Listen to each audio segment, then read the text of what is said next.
friends, welcome back to my channel, or welcome if you're new. My name is Mel, and let me tell you, my feed has been plagued by this new release. I think all of us have been seeing it all over social media. I've literally been seeing like Good Morning America posts on my recommended on YouTube, especially because I don't watch American news because I'm not from the US. However, it's been all over. It's been inescapable that the talk for I'm Glad My Mom Died by Jennette McCurdy has been all over the media. I think it's been inevitable. I am naturally curious. I wasn't really even planning on reading this book. I didn't even know this book was a thing. I also want to read I'm Glad My Mom Died and see what I think. This one in particular sparked my interest because I know it's much more beyond her career, her whole career with Nickelodeon and every messed up thing that happened while she was there, but rather her relationship with her mom. I will not be reading this physically. It's sold out everywhere. So honestly, Jennette McCurdy, get your fucking coin. I instead bought the ebook because again, it is sold out everywhere. But before we move on to the actual reading, I do want to give a thank you to the sponsor of today's video, which is a Book of the Month. Now, you guys know me, you guys know what I love, and you guys know that I love Book of the Month if you've been here for a while. It is one of my favorite book box services, especially because it gives you the option to choose exactly what you receive on your doorstep every single month. They have been around for a really long time, and their priority has always been to promote new and early release titles so that you can spend more time reading and less time researching, which is always a great time because they oftentimes have titles that I've never heard of, but they sound super interesting, so it allows me to branch out from my comfort zone. Or sometimes they also have some of those really hyped releases and you can get them for a price that you would never see at the bookstore. They also make it a point to promote new and emerging authors so that you can find new books, new authors that you love. And every single month they bring you a curated selection of releases that their team personally vets and chooses from a variety of different genres, and every month varies. Some months will be 5 picks, some months it'll be 6, some months it'll be 7, but there's always something cool to choose from. Book of the Month is also risk-free, so you can literally cater the service to however you'd like. You can skip or cancel any single month and you will not be charged for that month. And let me show you the books that I chose this month because I'm very excited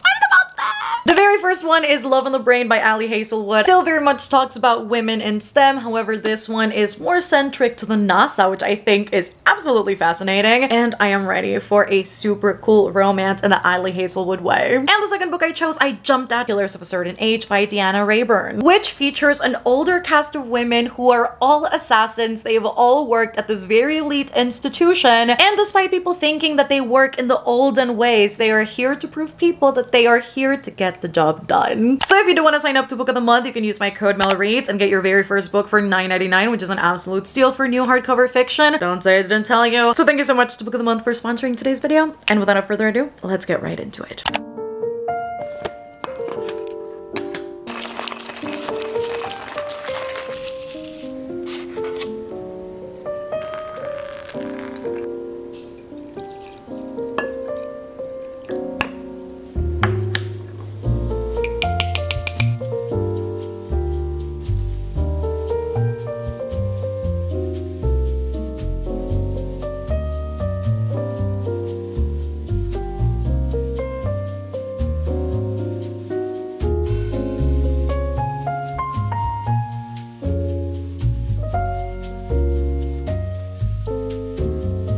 I am officially 15% through this book, and I probably should have expected this book to, right off the bat, just say things as they are. However, this is terrifying, and I think it's more than anything terrifying that a child, and anybody for that matter, I think regardless of age, it's terrifying to even think about the fact that people would be subjected to what Jennette McCurdy was subjected to. The book's writing style is interesting. I will say it's very accessible, it's easy to read, so there's that. And I think my fear always with memoirs and nonfiction is that they're boring, the writing is not good, yet with this one, it's easy to read, and the writing is really, really good. I find it really fascinating that the book is told in present tense versus what I typically have observed with memoirs where they're told in past tense, and it's very reflective. However, Jennette writes this book as if she is currently in that state of mind, and the book kind of switches timelines where you start out at the catalyst of the book, which is Jeanette's mom dying. She is at the hospital, and her siblings are trying to wake their mom up by telling her different statements, whether it's an achievement or whether it's some really big news. And Jeanette decides that the way that she'll for sure wake up her mom is by telling her that she has reached the one goal her mom has had for her for a really long time, which is her getting to weigh under 90 pounds. So I think it was somewhere between 85 and 89 pounds, which is absolutely ridiculous, especially for an adult. It is just flabbergasting to me that that would even be a goal a parent would have for their kid, especially with the implication of eating disorders and anorexia and the health issues that could even come with that. It's just, I think about it and it's honestly, it makes me nauseous just thinking about the fact that somebody has gone through this. And so while it starts out having that catalyst, the book then moves into the past, the before, and we really get this sort of childlike state of mind to the writing. It's very young, it's very hopeful, it's very naive, and it's very young, and it's a close look into her childhood and how she never really wanted to get into acting. However, her mom continuously projected her own ideas, her own dreams, and subsequently, I think, her own failures and what she expected out of Janet because she couldn't accomplish those things. And it seems like her mom is constantly trying to induce this idea of Janet living her life for her and accomplishing the things that she didn't get to, which is incredibly unfair because she never really gave Janet that option to pursue what she wanted, to explore her likes, her dislikes, and to really go through all of those stages that a child typically goes through of choosing a career and dreaming about this and then switching to something else, because kids are like that. You go from wanting to be a firefighter to wanting to be a doctor to wanting to be a lawyer to then ending up in music. And so that's the beauty of choice, right? And she never really got that. And beyond that, we get to see these really nuanced but also complicated dynamics, shifts in dynamics more than anything, where we really see Janet be every role in this house, which ultimately a parent does not get to decide when you're the kid and then when you're the caretaker and when you're the mediator and when you're the provider. Those things are unfair, and it is not a child's duty to do any of those things. All of these shifts and dynamics were incredibly complicated to navigate because at the end of the day, you want to see your parent happy, but that is almost always at the expense of yourself, and that shit is unfair. And I think her writing style for this very first part fits that narrative so well. You see literally the mind of a child and how she gets to process all of this information, and how at the end of the day, a lot of her actions really are to make sure that her mom is okay, that her mom is happy, but she doesn't realize that there is a lot of gaslighting, a lot of emotional manipulation, and a lot of abuse going on in this relationship. The power dynamics are nowhere near what these should be. And so it's incredibly jarring because it's super real in the way that it's written. She doesn't hide anything. She doesn't sugarcoat anything. And to add to an already complicated emotional dynamic with her and her mom, they lived in poverty too. So they literally lived in a house. It was her mom, her dad, her 3 brothers, and then herself. But her mom was a hoarder. So there really wasn't any space for anything. And although she had her room and her 3 brothers had their room where they slept in bunk beds, her mom slowly but surely started accumulating so many things that there was no space to walk. There was no space on the beds to actually lay on them, to the point where they had to go and get inflatable mats the way that you would for a camping trip and sleep on them. And they would sleep out on the living room because there was no space for them. I will also say one of the parts that made me the absolute angriest was when she first signed her contract with a talent agency. And the agency said, we're gonna keep 20%, you get the other 80. And Jeanette's mom outwardly tells her, I'm gonna give you 15 of the 80% that you get, because that's what kids typically get, and I'm gonna open a bank account that you're not gonna be able to access until you're 18, and the rest goes to me. That is my pay for doing all of these things for you. This is my pay so that I can take care of the house and for the essentials. Another big thing within this first 15% has been her mom and her self-image issues, where her mom really subscribes to the idea of standard beauty and what women should do to look conventionally pretty, what they should wear, how they should do their makeup, what they should weigh. And Janet doesn't subscribe to any of those things. Obviously, she is a child, so she doesn't really understand the nuance behind that standard. But she has said in the book, I don't get it. My mom's beautiful without makeup, and I don't think she needs to do all of these things to look pretty, but she doesn't believe that she is pretty. And so it only speaks to her mom's already ongoing issues and insecurities with her own body. And I just know I need to mentally prepare myself for the projection that I just know will happen at some point. So yes, my Starbucks is here because I ended up ordering some coffee because I need it. And I'm gonna go fetch that, come back up, keep reading, and make dinner at some point. Anyways, I'm gonna go and drink some coffee, and the coffee will make me happy.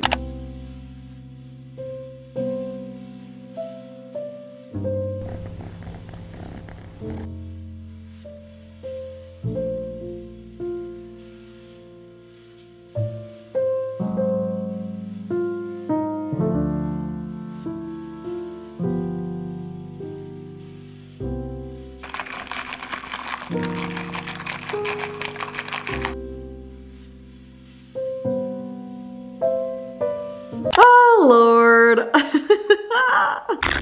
I finished part 1, which is the before, and I'm 61% through officially. I'm about to walk into part 2. It's a lot. It's definitely a lot, but it's one of those books that, despite having a lot of sensitive content, you can't stop reading because her writing just grips you. I think especially towards the middle point of part 1 till the end, we see her mom really press into the eating disorder and calorie restriction, and really reaffirming this idea that by doing these things and by carrying out these methods, she will look better, she will be prettier, and it's just reaffirming all of these already pre-existing insecurities that she's already induced onto her, that she's already projected onto her. Let me not talk ill of the dead, but honestly, it was astounding to me to read the scene where she had to go get a medical checkup. She's at the doctor, and the doctor calls her mom in to talk to her and say how she is under the weight that she should be for a kid her age,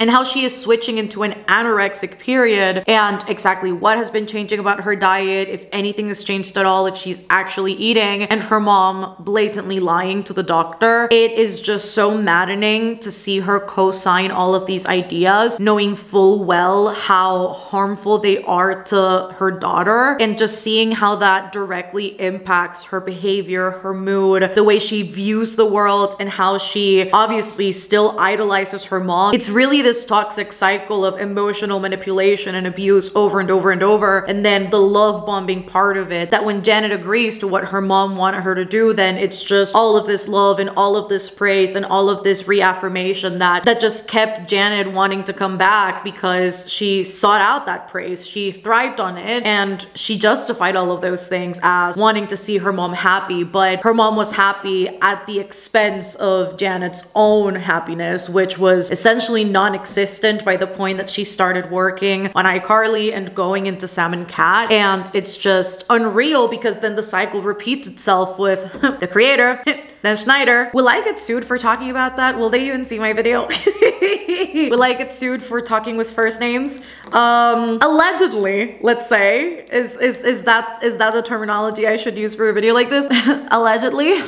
Repeat itself with the creator, and we see him be incredibly abusive on set. Not only to Janet, but everybody on set. How he screams, how he is super controlling, how things have to go his way, things he really wants put on the show, like these underage girls wearing bikinis because of the idea of sexualizing their bodies, and also the foot thing. We've been known it's a thing, followed up by the love bombing that just makes me so angry. And she retells that very, very clearly. You can't get it twisted, you can't get it confused. And we can see how through this love bombing, he's using these techniques and these words and these sentences in a way that sort of forces her to, in one way or another, feel thankful for him and for the things he has done for her. And so it's deeply maddening to see that in an industry where kids are working and kids are performing their duties, that there are people that are either borderlining on being predators or straight up predators being a part of this industry, and there being nobody on set to protect these kids. Especially in a case like hers, it's extra maddening because we know her mom was not going to defend her or protect her either just because it directly benefited her. And there is literally a passage in the book where she is fighting with her husband, which, as we see in the book, there was an already pre-existing abusive relationship. She was abusive towards him, both verbally and physically, it seems like. And so in this passage, she says that he is a good for nothing XYZ, and because he doesn't make any money and because he's such a lazy man, she has to rely on a child in order to live. Which there's a myriad of things that are absolutely disgusting and wrong with that comment, but I think it also speaks for itself. It's just absolutely atrocious. And you know what? May the universe recognize the grandfather, because he really has been in this book and in her life, it seems like, and we don't know the full extent of him as a grandparent. We see in the book that she says she loves him very much, and he is a voice of reason because he has told her a child should be able to have fun. A child should not be worried about the financial stability of a household or about working or about providing for their family. That is not a child's job. And there's just so many things in this relationship that I keep reading and I'm like, whoa, she is literally 16 years old and her mom is still showering her. Like, her mom is cleaning her in the shower and performing these body checkups that clearly made her super uncomfortable when she was younger. But she never had that open communication, that open sort of pathway with her mom where she could say no and that no would be respected. And when she did say no, again, it was disrespected. And so it's very frustrating to read about that. There's also a scene in which he is 14 years old and she is in a booster seat. It's flabbergasting. I think especially when we talk about infantilizing teenagers and adults, definitely seems like it was a big part of that relationship where, again, her mom didn't want her to grow up and her mom wanted her to stay a kid. And it's this fucked up notion where I wonder if she wanted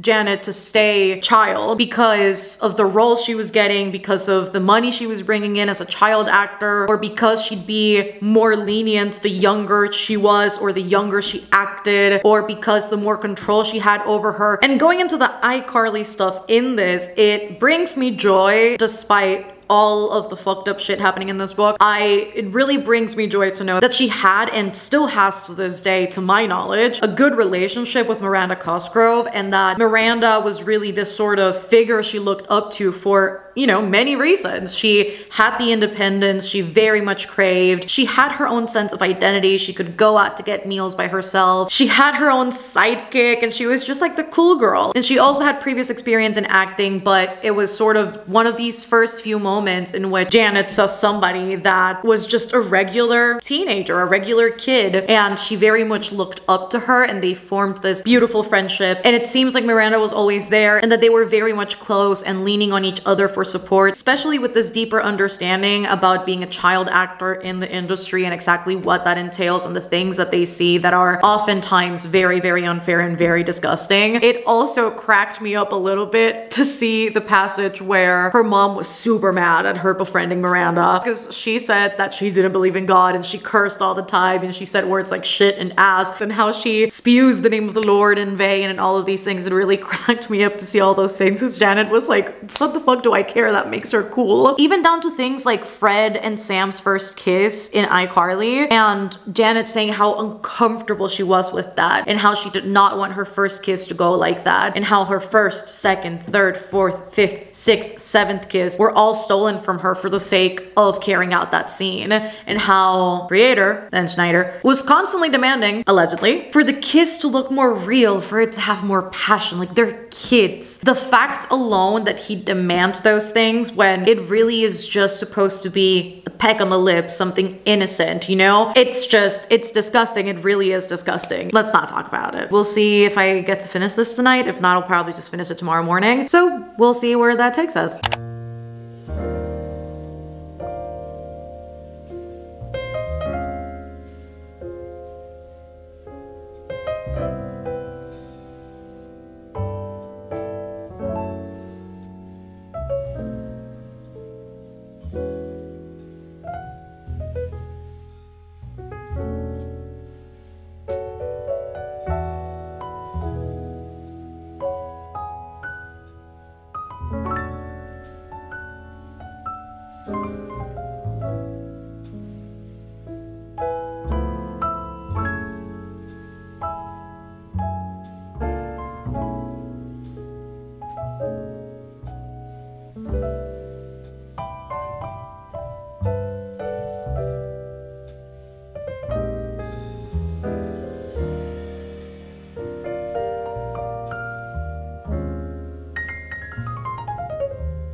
I finished it.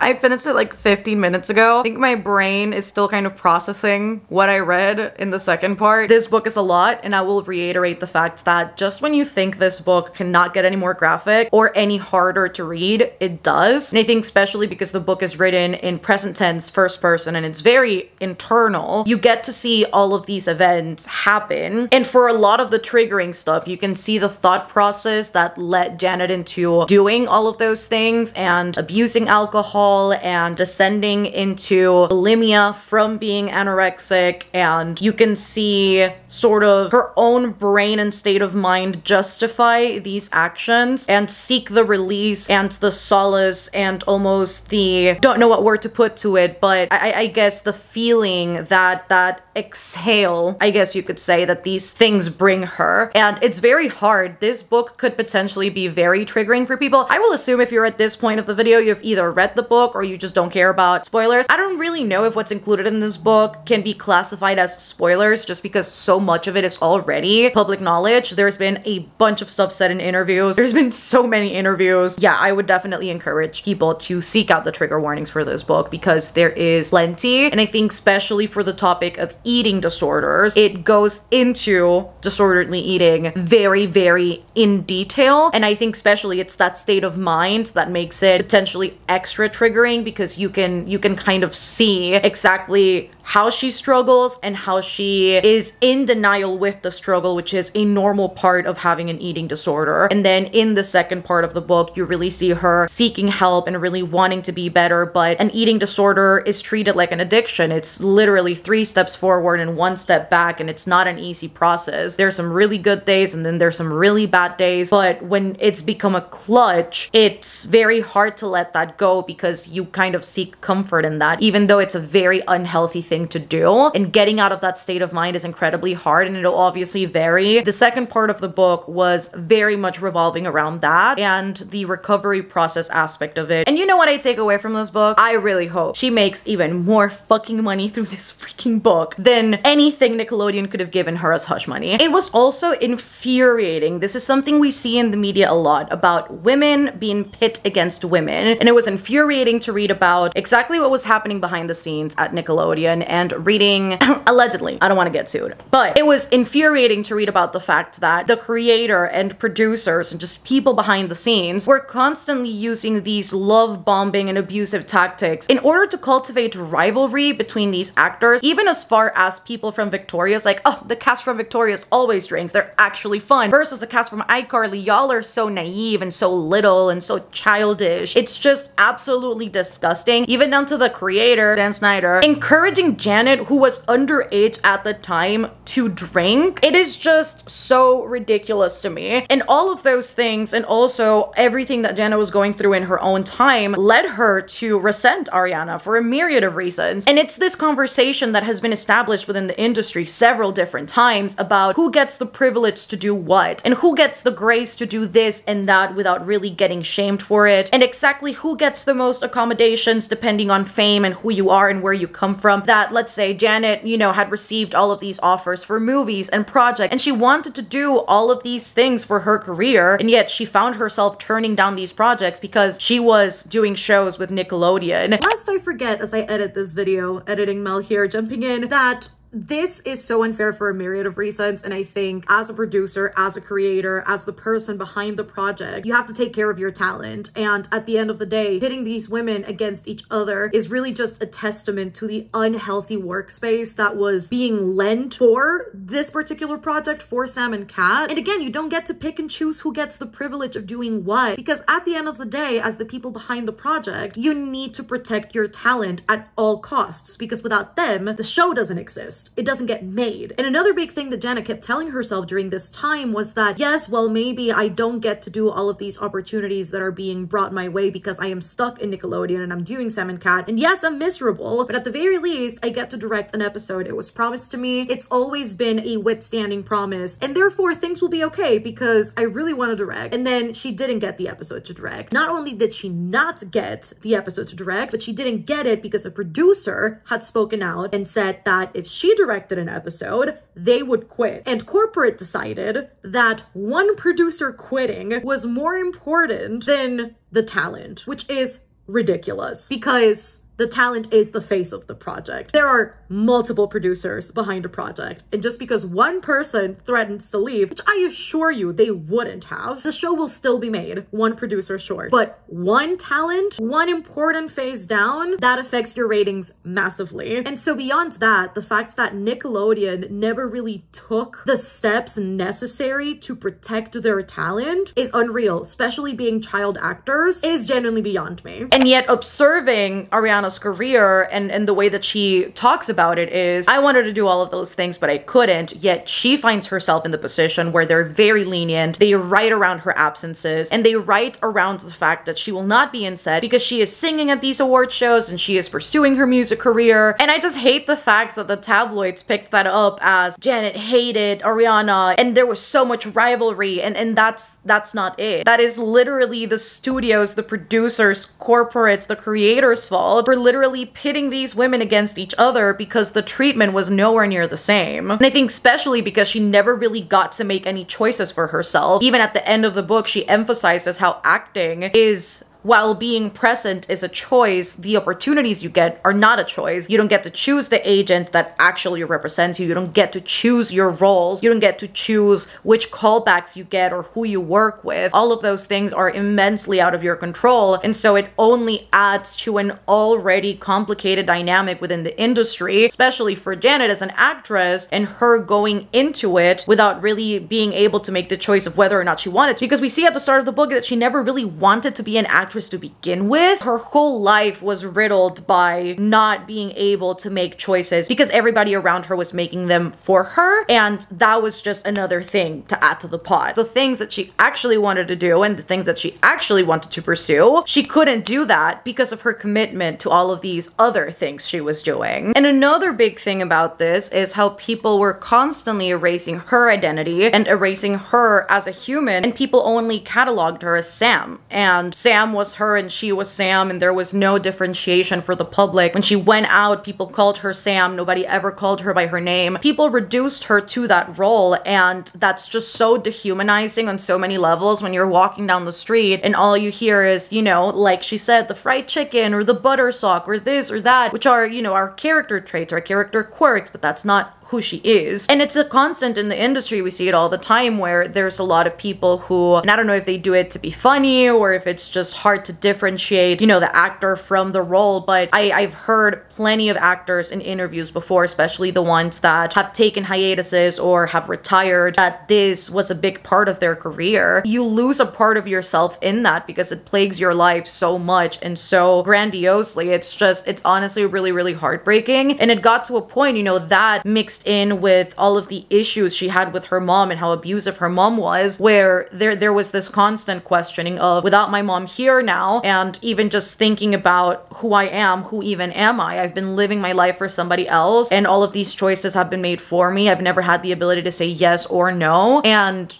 without any of these things, without my mom, then what is my sense of identity? Because I struggled to find what that is, and it was incredibly just heart-shattering to read about that. And again, as if any of these things are not enough, on top of that, I didn't know this part. I'd never heard about it. Not that I'd heard about any of the things talked in the book. I had no idea that the father figure she grew up with, Mark McCurdy, is actually not her biological father. In fact, the biological father of her and her 3 siblings was a musician. He was a trombone player, and he was very much aware that they were his kids, but he was waiting for them to reach out to him because he didn't know if Deborah, Janet's mom, had ever told them that he was their biological father. And so at the end of the book, we see her connect with him and really form this relationship with him that I thought was really beautiful, but that was also unexpected. And I think that also continues to add to the already pre-existing question in her brain with the passing of her mom and with people erasing who she is for the sake of this one character. It adds to the question of who am I and which parts of my life are true, which parts of my life or even the way I think are my own, and which one are my mom's, because it's so hard to differentiate at this point, being an adult and having grown up with all of these ideals. She questions all of these things and how much of her is her and how much of her is her mom, because there seems to be an intricate connection between the two. I also love how the book ended and how one of the final scenes was her telling Miranda that she could say anything she wanted. She was never going to be a part of that iCarly reboot. She did not want anything to do with that. And, you know, for a myriad of reasons. And I am glad that she stood up for herself and that she verbally said that her mental health and her state of mind and her health was much more important than doing a reboot for any amount of money, that she needed to put herself first for once. And it really does seem, between that and seeking help for her eating disorders, it really was one of the first times that she had the agency, that she had the ability to choose. And that is huge. And I am glad that she made that choice for herself, because nobody deserves to not have a choice. So yes, that was the book. It was a journey. It was emotionally exhausting, but also it's just one of those books that even if I wanted to spread it out, I don't think I could have, just because the writing really is very good. And so yes, that is the end of the vlog. I hope that you guys enjoyed this. If you did, don't forget to give it a thumbs up down below. Comment down below, have you read the book? What did you think about the book? What are your thoughts on this whole thing? I would love to discuss with you guys down in the comments. I think this really is the book of the hour and everybody's reading it, so it'd be really interesting to sort of hear your thoughts down in the comments. And if you reach the end of the video, let's leave a yellow heart emoji down in the comments, just because the cover of the book is yellow, so I feel like that fits very, very well. Don't forget to subscribe down below if you haven't done so already. I am constantly uploading videos that I'm sure you do not want to miss. And if you want to support the channel further, I do have a Patreon. It is always linked down below. We have a bunch of stuff in there, from weekly movie nights, weekly sprints, a book club, a Discord server, well, actually 2 book clubs.